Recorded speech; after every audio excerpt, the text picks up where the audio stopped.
Hi అండి. ఈరోజు పాలకూర రైస్ చేస్తున్నా, అంటే పాలక్ రైస్. ఫస్ట్ ఇలాగా బాండి పెట్టుకొని అంటే ఒక గిన్నె తీసుకోండి. గిన్నె తీసుకొని అందులో వాటర్ వేసేసి ఈ పాలకూర ఫ్రెష్ పాలకూర అంటే మనకి తొడిమలు ఏం లేకుండా ఇలా ఆకాకు ఉండాలండి, ఆకాకు ఉండి తీసుకోవాలి. ఇది వాటర్లోన కొద్దిగా నానేసి అంటే కొద్దిగా ఇలాగా నానేసిన తర్వాత వేడి చేసుకోవాలి. ఈ ఆకునంతా వేడి చేసుకుందాం. ఇప్పుడు పాలకూర ఇలాగా ఉడికిందండి. ఇప్పుడు మిక్సీకి వేసుకుందాం.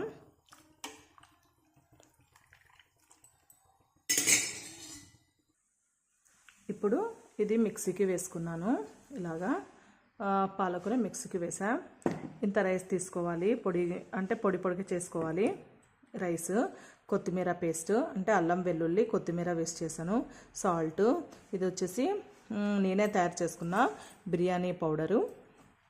తర్వాత ఇది వచ్చేసి గరం మసాలా అయినా యూజ్ చేసుకోవచ్చు, ఏదైనా మసాలా అయినా కూడా యూజ్ చేసుకోవచ్చు. కారము, పచ్చిమిర్చి, ఆనియన్స్, తర్వాత ఈ బిర్యానీ ఆకులు, కొద్దిగా సోంపు, చెక్క, మొగ్గ, పూత ఇలాంటివి వేసుకోవాలి. ఒక యాలకు బుడ్డ, లవంగాలు ఒక 2 వేసుకున్నా బాగుంటుంది. నేను ఎక్కువ స్పైస్ ఎక్కువ అవుతుందనేసి ఈ పచ్చిమిర్చి, కారము, కొద్ది గరం మసాలా అవన్నీ వేస్తున్నా కాబట్టి కారం ఎక్కువగా అవుతుందనేసి నేను వేయలేదు. ఇప్పుడు తయారు చేసుకుందాం. ఇలా స్టీల్ కుక్కర్ పెట్టా. ఇప్పుడు ఆన్ చేసుకొని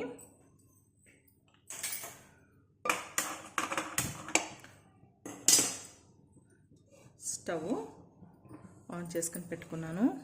ఇప్పుడు డ్రై అంతా వాటర్ వెళ్ళిన తర్వాత, డ్రై అయిన తర్వాత మనము ఆయిల్ వేసుకుందాం. ముందుగా ఈ బోడంబిని కొద్దిగా ఆయిల్ వేసుకొని ఫ్రై చేసుకోవాలి. ఇప్పుడు ఈ బోడంబిని వేసుకొని ఫ్రై చేస్తాం.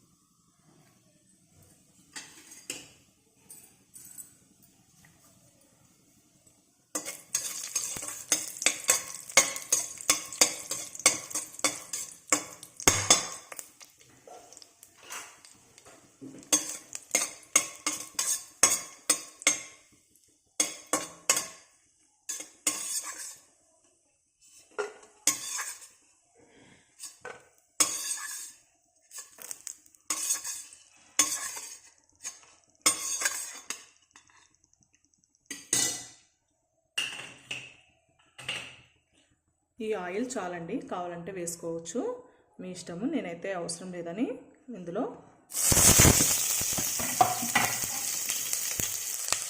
ఇలా ఆనియన్స్, తర్వాత పచ్చిమిర్చి,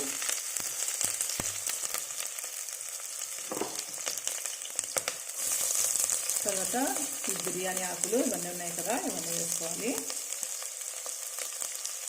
వేసుకున్న తర్వాత ఇది నేను చికెన్ బిర్యానీ కోసం చేశానండి. ఈ పౌడరు ఇది వేసుకుంటున్నా. ఇప్పుడు కలిపేద్దాం.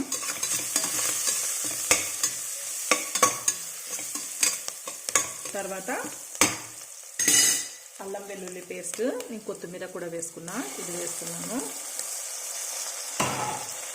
ఇది కొద్దిగా వాసన అంటే పచ్చి వాసన ఉంటుంది కదా, దీనికి అది పోయే వరకు ఫ్రై చేస్తున్నాను. ఇలాగా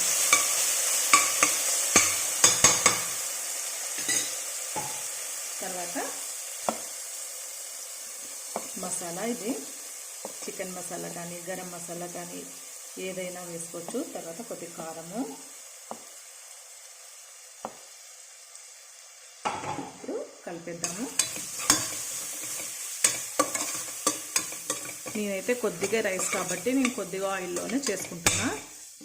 మనకు కావాలంటే తర్వాత అయినా వేసుకోవచ్చు, నెయ్యి అయినా వేసుకోవచ్చు తర్వాత, లేకపోతే బటర్ అయినా వేసుకోవచ్చు.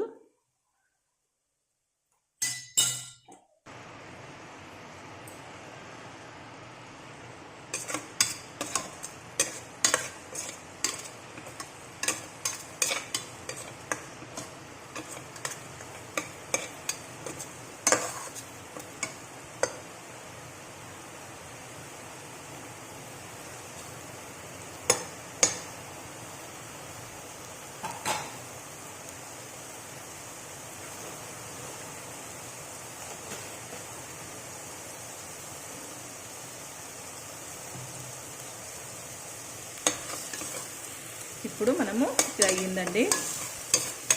ఇలాగా ఆయిల్ పైకి వచ్చే వరకు కొద్దిగా వేడి చేస్తే సరిపోతుంది, చాలు. ఇప్పుడు రైస్ కలిపేద్దాం. ఇందులో కొద్దిగా సాల్ట్ వేస్తున్నాను.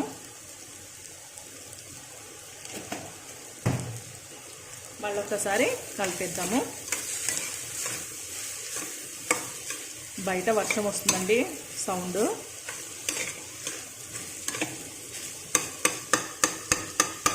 ఈ వర్షానికి వేడి వేడి ఫుడ్ తింటే చాలా బాగుంటుంది.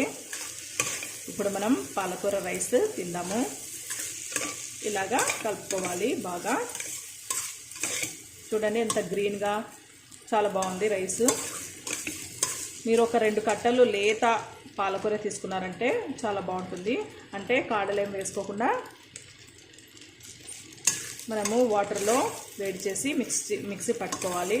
చాలా బాగుంటుంది టేస్ట్.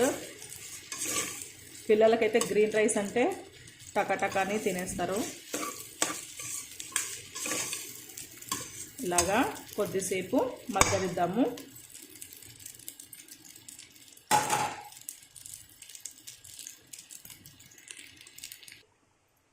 ఇప్పుడు వేడివేడిగా పాలకూర రైస్ రెడీ అయింది.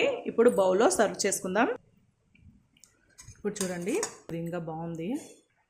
ఇలాగా బటర్ వేసుకున్నాను.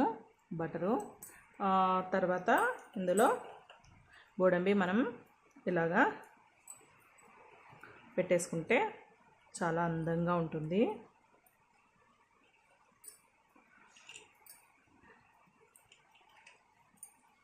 చాలా బాగుంటుందండి రైస్, పాలక్ రైస్. హ్యాపీగా వేడివేడిగా తినేయచ్చు. ఈ పాలక్ రైస్ మీకు నచ్చింది అనుకుంటున్నాను. ప్లీజ్ సబ్స్క్రైబ్ చేసి ఎంకరేజ్ చేయండి. మీరు ట్రై చేసి చూడండి.